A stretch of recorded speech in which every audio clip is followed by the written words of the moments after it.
என்னோட ஹேரை healthy and ப்ராப்பராக மெயின்டைன் பண்ணுறதுல one of the key role is hair serum. Because என்னோட ஹேர் வந்து ட்ரை அண்ட் ஃப்ரிஸி ஹேர், அதை ப்ராப்பராக மெயின்டைன் பண்ணுறதே கொஞ்சம் கஷ்டமான விஷயம் தான். 2025 4 different brands of hair serum use பண்ணியிருக்கேன். அதில் எது வைட்டல் ரோல் ப்ளே பண்ணியிருக்குன்னா, first and equal space that I can give to the both TRESemme and L'Oreal hair serum. First thing, இதில் 230 டிகிரி செல்சியஸ் வரைக்குமே ஹீட் ப்ரொடெக்ஷன் கொடுத்துருக்காங்க. Because this is the highest heat produce in hair styling products. இந்த ரெண்டு சீரமே hair wash பண்ணதுக்கு அப்புறம் தான் நான் apply பண்ணுவேன். It stay for 3 days, which mean next hair wash வரைக்குமே.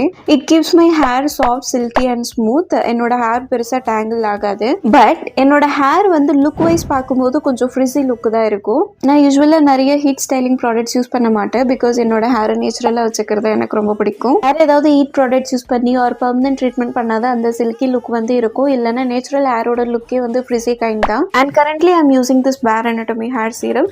இதுல ஹீட் ப்ரொடெக்ஷன் பெருசா எதுவும் இல்லை. பட் சன் ப்ரொடெக்ட் வந்து இருக்கு. நீங்க ஹீட் ஸ்டைலிங் ப்ராடக்ட்ஸ் அவ்வளோ யூஸ் பண்ண மாட்டீங்கன்னா you can go for this serum. This price is also affordable. hair serum or oil apply பண்ணாம அதிகமா sun exposure ஆச்சுன்னா hair வந்து grey turn ஆகவும் வாய்ப்பு இருக்கு. இந்த white hairs எல்லாம் காலேஜ் டேஸ்ல நான் hair serum apply பண்ணாத போது ஆனது. And the product that I won't recommend is Streaks hair serum because இதுல sun protectோ இல்ல heat protectionோ இல்ல and just hairல apply பண்ணும்போது ஒரு shining look வந்து கொடுக்கும், அவ்வளவுதான். நீங்க எந்த hair serum யூஸ் பண்றீங்கன்னு கமெண்ட் செக்ஷன்ல சொல்லுங்க. ப்ராடக்ட்ஸ் லிங்க்ஸ் சேனல் பயோலயோ டிஸ்கிரிப்ஷன்லயோ கொடுத்துருக்கேன், செக் பண்ணி பாருங்க. நெக்ஸ்ட் வீடியோல பார்க்கலாம். டாடா.